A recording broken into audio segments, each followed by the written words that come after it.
Hey again, this is Jamal. I go by Master Jamal, Yahumāl, or Master Brahma, Jivah. And this is going to be part 2 of my spiritual journey so far. Because in the first video, I realized there were some things I was talking about that I didn't elaborate on as much as I would have liked to. And in addition to that, I realized as well that if I did expound upon things like I originally wanted to, it would have been a really long video. So here's going to be the second part. Filling in the gaps that I didn't talk about before.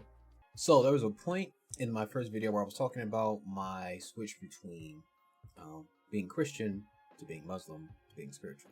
That came from me honestly and simply wanting the truth, because I was coming to a conclusion where it's like a lot of the stuff that I'm just being told isn't entirely true, and then a lot of the stuff that I'm just reading wasn't resonating with me as the truth, like the unadulterated, unfiltered, 100% you can't handle the truth.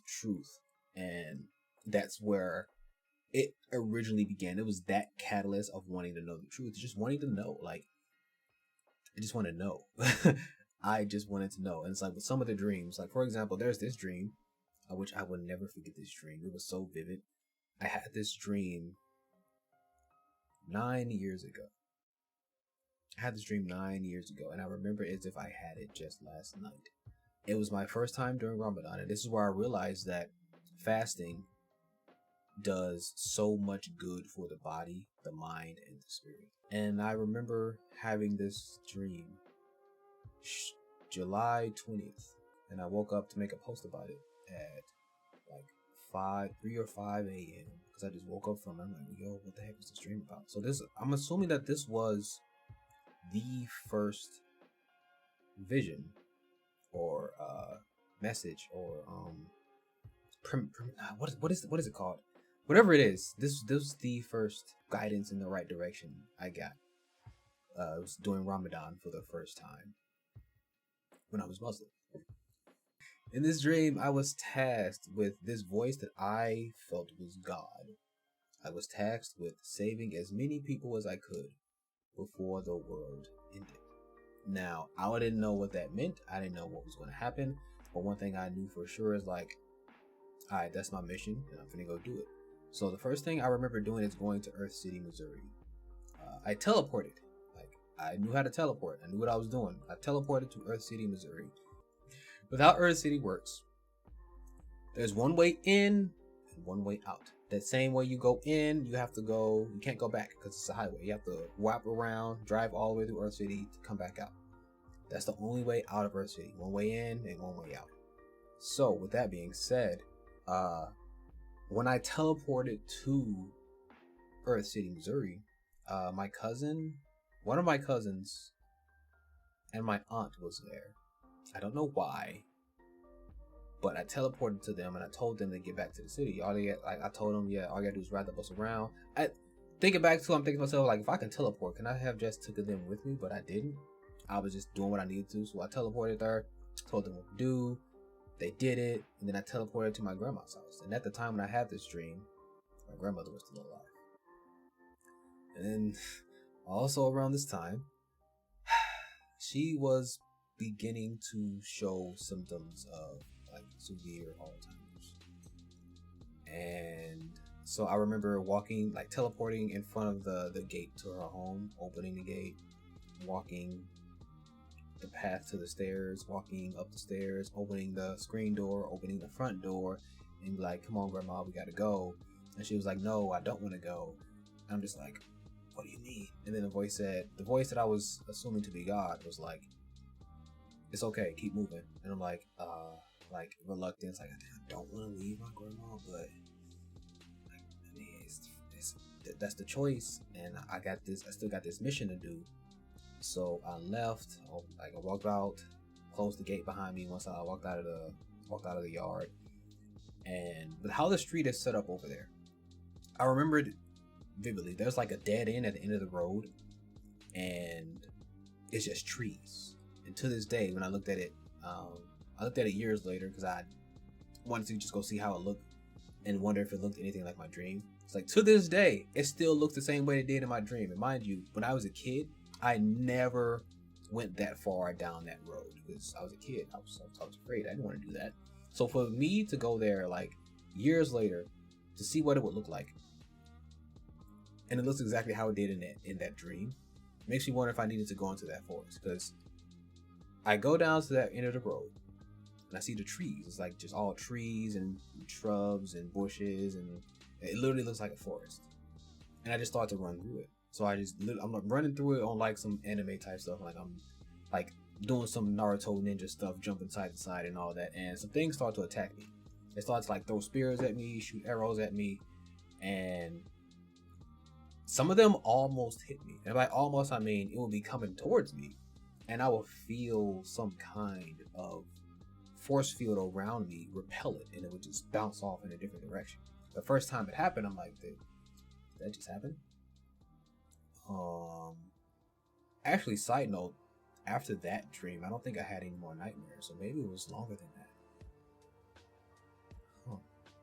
Anyway, after it happened the first time in the dream, I was like, wait a minute, did that actually happen? So I decided to jump in front of one of the weapons on purpose. And I was like, okay, cool. That time the weapon just broke. And then they also had some traps, and I was like, I flipped one of the traps by accident, and it's like this giant log fell down on like some Bloodborne type stuff when you're in the woods. This log came down, and as it was coming towards me, it broke just around me. I was still unscathed, but I felt the whoosh because it just broke around me and all that stuff. And then again, I did it on purpose, and I was like, oh, okay, so I guess I'm invulnerable right now. So I just kept running. Like, they couldn't stop me. Like, it is what it is. So I just kept running, and I got to the end of the forest. And also at the time, this was when I was in a relationship with an ex of mine, and she was at the end of the forest. I don't remember what happened after that, because next thing I remember, I'm flying and I'm picking people up. Like, I'm literally just flying around the world picking people up. And I realized like I can't carry too many people, so I like expand my body and make myself into like a giant. I guess at this point I'm like the size of a continent or something, just flying around picking people up and putting them on my back. And once I got all the people that I needed, I'm just floating in the sky, and I'm looking down at like the land, the earth, and the water is just rising. And I heard that same voice say, "Now rebuild." And then I wake up. I woke up from that dream just laying there. Like, I didn't move for like a good maybe 10 minutes, just staring at the ceiling like, what the heck was that? What is going on? Why did I have that dream? It made no sense. Because again, this is before the leap of faith.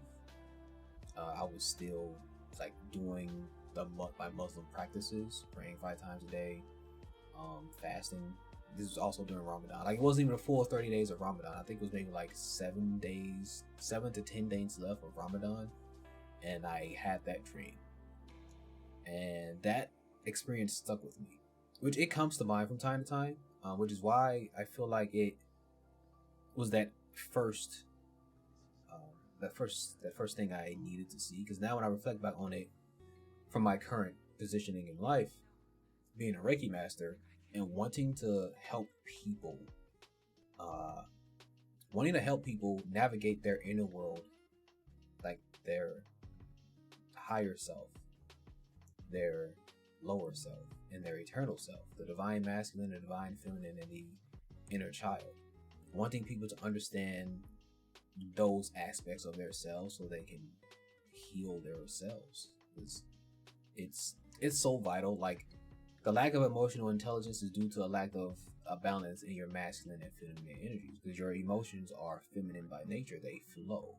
Your logic is your reasoning, and your decision making is your structure. You need to have a balance of both of those, because according to the Kemetic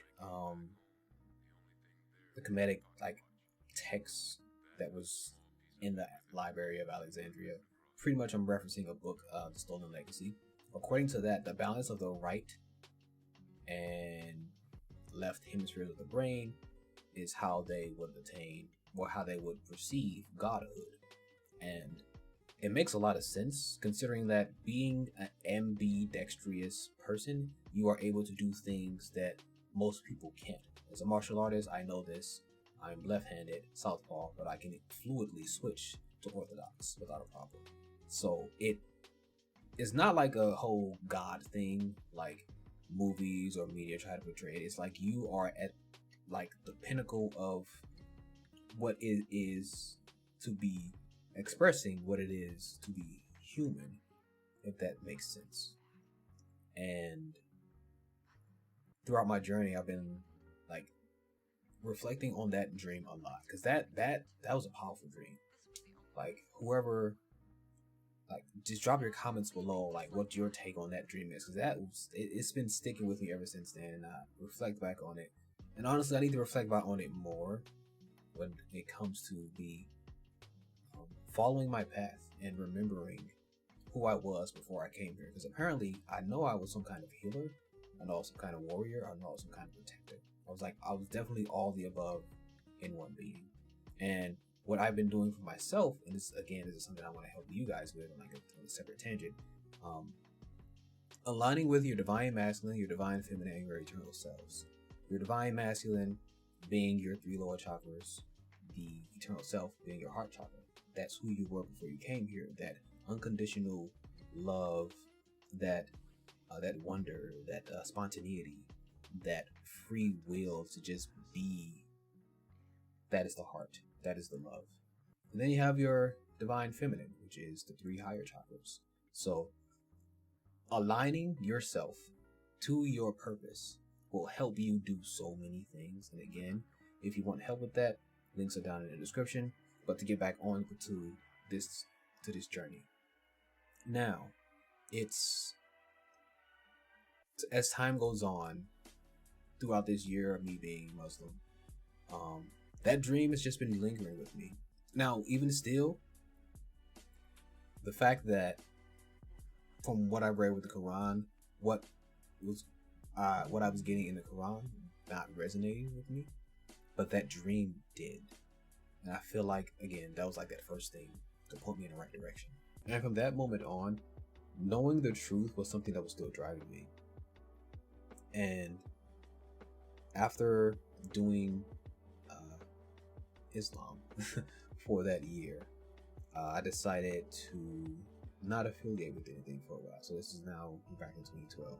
I didn't affiliate with anything from like 2012, 13, 14, and then 15. And like during that time, like, yeah, I was meditating. Yeah, I was still reflecting on that dream. Yeah, I was still like trying to find my way. And that's the thing, I was trying to find my way. And I didn't want to like just follow anything that anyone told me, because there's this song. I discovered this song by The Offspring called Way of Life, or The Way of Life. And that song, I bet my sister probably remembers that song too, because I played it so much, to the point to where she got annoyed by it. It's a really good song. Like, if I could play that song right now, I would, but you know, copyright, you know what I mean? But it's a good song.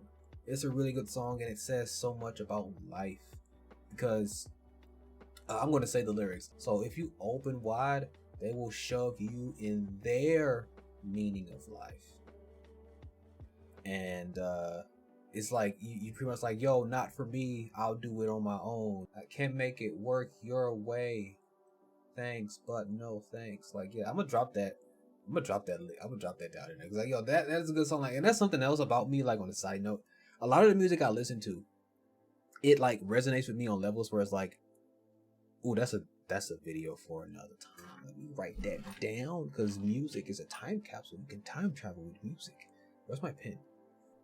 But yes, ultimately, wanting to know the truth, and having that time sitting, like not thinking about anything, just sitting with everything I experienced through that year, from relationships to people I know, to friends I thought I had, to friends that I gained, to friends that stuck with me, like just experiencing life. And then coming to, oh, not only that, like even meeting like some of the friends that I did gain, like one of them said he identified as Buddhist. Another one at that time said he was Christian, but now he's no longer. I think he said he's agnostic now. And like, yo, time's changing. Fast forward to 2015, where I tried to do Christianity again, and this time, this was when I was actually reading the Bible and actually like the amount of praying I did in this year. It was a lot. I did a lot of praying, and in all honesty, one thing I noticed about all this praying that I was doing, I reflecting on it now, it was definitely the universe, God, telling me like, yo, I got you. Like, oh, you want to do this? Okay, cool. I'm gonna give you that. It's like, yo, I was praying for stuff and I was getting it. Like, literally within a day or two, I was getting all the stuff I was praying for, and it was a very interesting year, because of the stuff that I was experiencing as well. And let me see what happened after that. So 2015 was in that, and it was 2017. So from like so at some point in 2015. I began to be Christian, but then what was that? Easter Sunday 2017 was my last day ever even considering myself Christian whatsoever, despite how much of the King James version I read and how much I was practicing and how much I was just being and doing as much as I could with it. After reading parts of the Bible and refreshed my memory, because it's like there are certain parts I haven't read in a while. After reading something along the lines of none of these holidays have anything to do with Jesus, more questions came up, and I'm like, why are we doing this if it says here in this book that we shouldn't be doing this? This doesn't make any sense. There's so many, and then like that was the snowball effect of me like just like asking so many questions, because like, yo, why are Christians doing so many things that it says to not do? And then not only that, when it comes to the type of being, the type of human you should be in this experience, majority of people who are Christian are not being this kind of Jesus representation. Like, there is so much wrong, and I get it in this regard. It's not the book, it's the people not practicing what it should be. And that's something I realized then, and that's something I realize even more now, because it's the people. The book is going to be whatever, it's the people who are misinterpreting it. Because what I've came to realize on my own is that the Bible wasn't meant to be taken literally. It was meant to be taken symbolically. And the amount of people I met during that time who were taking it word for word, like, this, we're supposed to be doing this, we're supposed to be doing this, supposed to be wearing this, supposed to be like not cutting our hair, supposed to be like blah blah blah. And what's funny is, like, bro, when that guy was like, Hebrew Israelites, they were like doing some things on South Kings Highway one day, and I was just on my way to catch the bus, and me being the nice person that I was, I wanted to hear what they were saying, and I missed my bus, but they gave me a ride home anyway, which was awesome. I appreciated that, because they didn't have to. But the fact that one of them was telling me like, yo, on this part in Leviticus is telling me like, yo, what was it, Deuteronomy? I don't remember. It was one of, no, it's definitely Leviticus. So Leviticus is the one about the instructions. Leviticus, I forget which line it was. We're talking something about not shaving the size of our beards. I mean, just look at me. I line myself up. I used to cut my hair. Just like, it's not even been 2 years since I've been growing my locks. I started from like starter locks that were like that big, and now here we go 2 years later. But anyway, yeah, because it was talking about not shaving, not giving yourself a lining. And the guy he was, hypocrisy. The guy he was using as a reference had a fresh lining. Like, I'm like, I noticed it. I like, you know what? No, the power in his voice when he was telling me that and using it as an example, he was telling him, like, I guess he was telling him, because like, he wasn't looking at me, he was looking dead at the bro, like, yo, you not supposed to be doing this. And the bro was just like, just staring at the pages, like, not just trying not to make eye contact. Wow, I'm just not realizing that. That's crazy. But yeah, for me, it definitely felt like the book was not supposed to be taken literally. And again, it was after that experience, like once I was going through my Bible plan and I got to Leviticus, I'm like, something ain't right. Something's not resonating with me. And I was meditating on it for a while. I don't remember when it happened, but I know it was in the same year as 2017. And then when Easter Sunday came around, I was like, I'm good.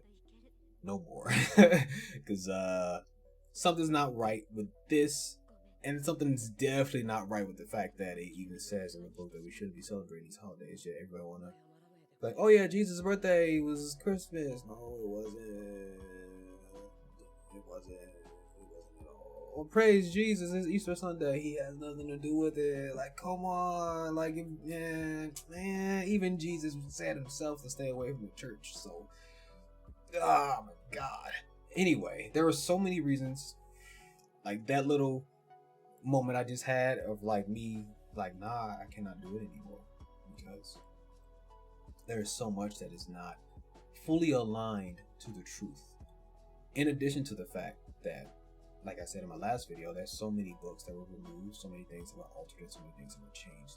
Once I gained that knowledge, like those factual things about the King James Version of the Bible, I was like, it doesn't feel right to follow this. If it's not the true unaltered text, then I don't want it. I didn't want it. So I stopped reading it and decided to affiliate with nothing. So at that point, after that Easter Sunday, I was just like going through like, I guess like a post church hurt kind of thing. I think that's the phrase for it. And started to just unaffiliate with anything. It wasn't until, admittedly, I started to date a woman that I later found out was my twin flame. And I didn't find out the twin flame thing until years later when we dated again, because we were always friends, but we would like be friends and then date, be friends and then date, and blah blah blah. It wasn't until after an experience with her choosing to date someone else over me that actually that was the catalyst. That was the catalyst for me taking my leap of faith, which I didn't mention before. That experience with her was the catalyst for me going in on myself, which is kind of obvious. That's what most men, no, that's what most humans do. Because it was at that point in my life I realized, like, yo, how did I keep ending up in a situation like this? Not only that, how did I keep ending up in situations where people would take advantage of my kindness? Not only that, how did I keep ending up in a situation with people that were not in my best interest? So that moment was a whole catalyst. And like, no, I have to do this for me. I truly have to change what I've been doing so that I can be better. And I did. I took that leap of faith. Did more meditating. I did my first official Reiki. I did my first unofficial official Reiki session before my mastery during this time too, and which is another practice I'm going to do again. Like now that I know how to use Reiki symbols and how to use Reiki, I can do this again. Just make it better. In that practice that I did, it was like I was pulling sludge off of me, like some kind of sticky elastic sludge. It's like as I was trying to pull it off, it was like I can feel like the energetic force of it like stuck on my, like in my energy, on my skeleton or whatever. And after I did that, I felt so much more clarity. And again, now that I actually have Reiki, like I haven't done that practice again because I've just been doing Reiki, but I can do that again with the addition of Reiki. And I know for sure, well, that's if I need to do it, with how much peace I have been in these past few, because I've been doing Reiki consistently for the past few nights. And not only that, I've had people who can see auras tell me that my aura is blue, which is a good thing. Like a really good thing, because I'm a very peaceful person, which like once they told me, then I looked it up, I was like, you know what, yeah, that's accurate. And after a while, I was just on YouTube a lot. I don't remember what first videos, because the algorithm was doing whatever it was doing, and I came across some really good channels that helped me in the early stages of my journey. Like I made a reference to him the other day, Ralph Smart, Infinite Waters. Watching his videos helped a lot, as well as Caitlin Bowman. Am I saying her name right? Her videos, like the very first video of hers that I saw was about the how, which I need to make sure I remember to link these things at the bottom because I realized I didn't link that video I was talking about from Master Co. But Caitlin Bowman has this video that's talking about like it. As soon as I seen this video, like it made so much sense because I was learning how to do some additional things, mainly just with manifestation, and this helped me so much. It was like the not worrying about the how, because it's God's. She said something along the lines of, it's God's job to worry about the how. It's just up to us to worry about the faith. Well, to just have faith. And I was like, oh, and that's another thing. Let me take some steps back. One thing that I kept with me from my time being a Christian was my foundation in my faith. Just knowing that things will work out. Again, referencing my first video, just knowing things will work in my favor. Just knowing the universe always has my back. Just knowing I'm gonna be alright. So that video of hers was like, yo, I gotta subscribe. I mean, yes, it's a beautiful woman, which she's bad as heck. So, but yeah, like she has a lot of good videos and stuff. And then, so it was Ralph Smart, it was Caitlin Bowman, and then I also came across Eric Cole. But at first, well, Master Street Carson. So, but at the time when I was watching his videos, like I said, he was going by Eric Cole. And honestly, at the time, I was just watching his videos for the business tips. Because I was in that stage where it's like, I want to really go into business for myself. And he was like giving some tips on stuff that honestly, some of the stuff I was able to follow because I was able to just do some of the stuff at the time. But then there were other things he was sharing that I was not in a position to get started with. I'm making $12 an hour. Like, what the heck? I mean, I could have like not ate for a bit to make some kind of investments, but I wasn't going to do that. Not at that point in my life. And watching his transition, his ascension to become who he is now, Master Sri Akarshan, was a good experience too. Like seeing that is confirmation for me that I can also make an ascension like that. And I don't necessarily have to go to the Himalayan mountains and train and practice with the Himalayan yogi, which would, I mean, it would be a great experience, but I know I don't have to, because like considering one of the things that also stuck with me from my time as a Christian was what Jesus said about the Father is in me and in you, which means that greatness, that creativity, that godhood that was within him is also in others. So it means by definition that it is also in me and it is also in you. So all we have to do is tap into that and align from what I have concluded to be the higher self, the creative, the eternal self, who you were before you came here, and your lower self. Your lower self is essentially the Father. Eternal self is the Son or the child. And then the Holy Spirit or the Mother, the Divine Feminine, higher self. Aligning yourself with whatever it is that you want to do will yield results. You see it all the time. Like going on a separate tangent, you see it all the time where it's like people are grinding, staying focused, doing only actions that align with what their purpose is, whether it's like they're just trying to hit this goal, trying to hit these numbers, trying to stay consistent, trying to build a new habit. Just tunnel vision. Full on tunnel vision, and only taking actions that are in alignment with what they are wanting the result of. And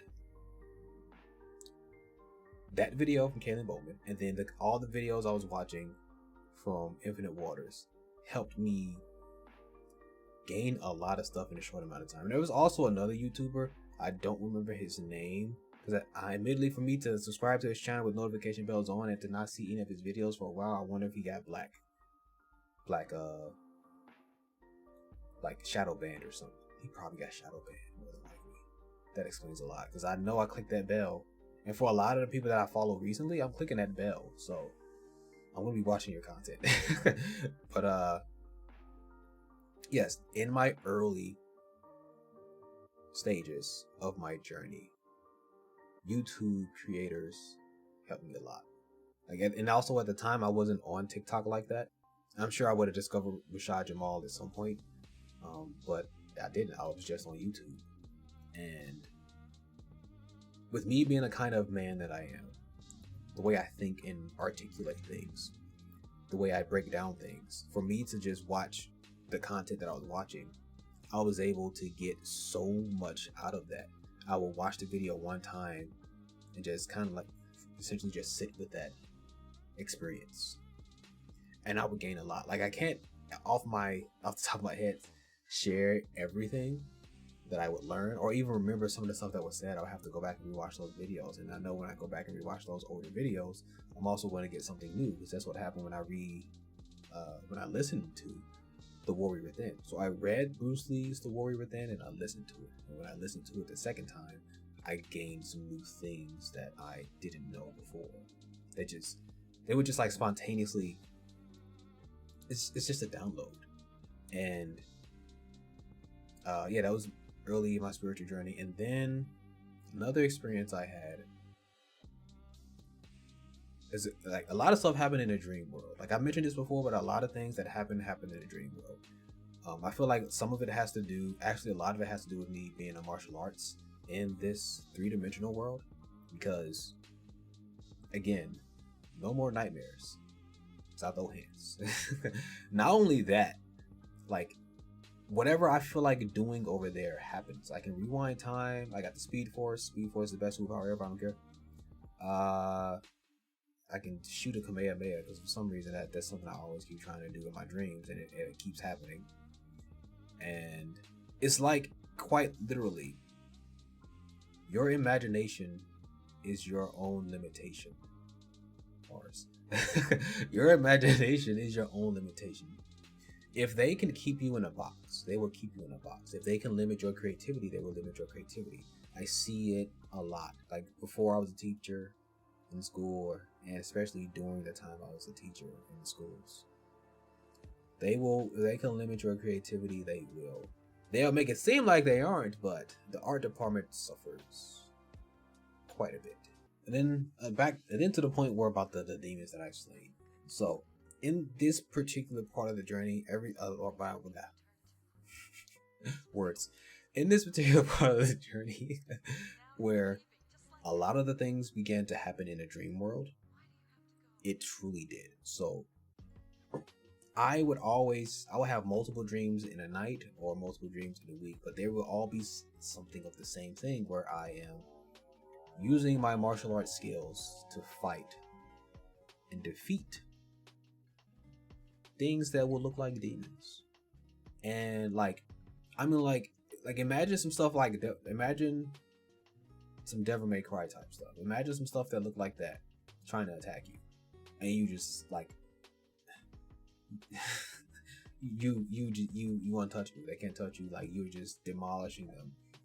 Like you giving them that work. Like they can't touch you. They can't mess with you. So it's like I was having a lot of dreams like that.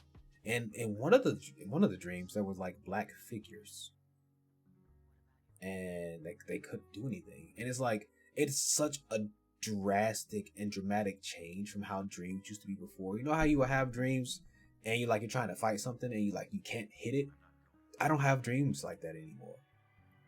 Like I stopped around 2019 when I took this leap of faith, and it's like now I'm actually feeling contact. I'm feeling my fist like make contact with their rib cage or their face. I'm feeling everything. Like even when in those dreams where I'm like shooting Kamehameha, I feel the energy like leaving my hands. I can feel the Speed Force when I'm running really fast. I can feel it all. Whereas like, when is that stuff gonna start happening here?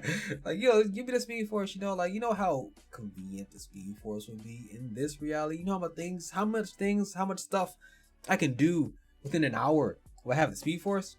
Man, it'd be amazing.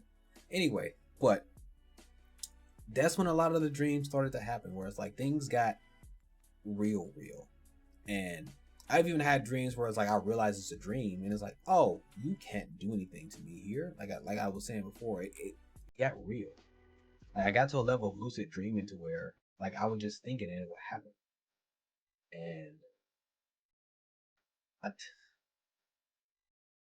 once some of this stuff started to reflect over here, it started to get wild. And see, especially with that dream about the sun that I mentioned. So to talk about that, because I mentioned the whole thing with the fly. So one thing I began to do whenever I would just sit and listen to whatever that frequency that I feel is coming from the sun, just based off that tree,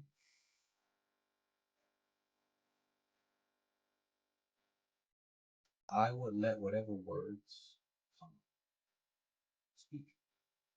So for that situation with the fly that I was talking about before, I would just I like would just mentally replay how that experience was, and the fly said go. Because at that time, like I was mentioning, I was debating and also speaking out loud so I can be heard about going to the art festival, and I got my answer. And it came via a fly. Because I know God knows. You know how frustrating it is to feel that zzz, fly right by my ear. It's so frustrating. I don't like it. I would fight all buzzing creatures if I wanted to, but I'm not, because I won't gain anything from doing it. But yeah, it was just like a quick zzz, and I was like, ah, and I was like, okay, what? Wait a minute. One thing I've learned to do when I hear certain frequencies is to just listen, and whatever English words I can understand come up, like the very first words, I know that that is confirmation for me that everything is cool, that I'm on the track, or confirmation for me to do whatever the thing is that I'm trying to do. And it happens a lot. And over time, ever since I started to have dreams and experiences like that, it started to happen more and more frequently, to the point where it happens multiple times throughout the day.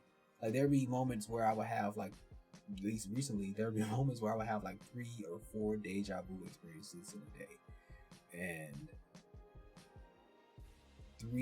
like, it's just a lot of things are happening, and all because I'm doing this work on myself. I'm still going deeper and deeper in myself, and it's amazing that me doing this within myself and building this love energy, this unconditional love energy. I mean, yes, I still have my boundaries, because I realized from my past experiences that it is healthy for your energy, healthy for your peace, and healthy for your like physical well-being to not be around and to not allow certain people access to you, because energy vampires are a thing.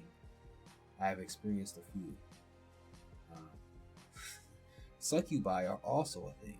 I've experienced a few. There's like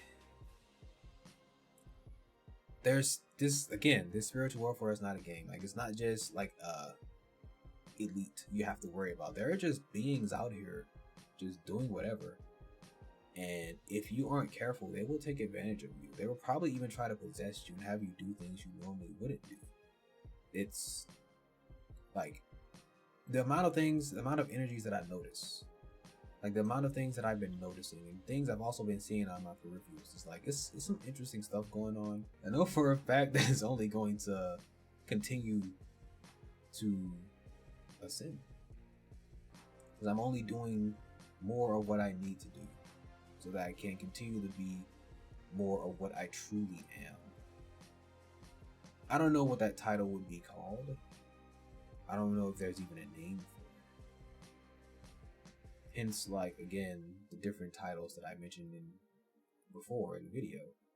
Yahumāl, Master Brahma Jamal. Then it's just Master Jamal. Like, what if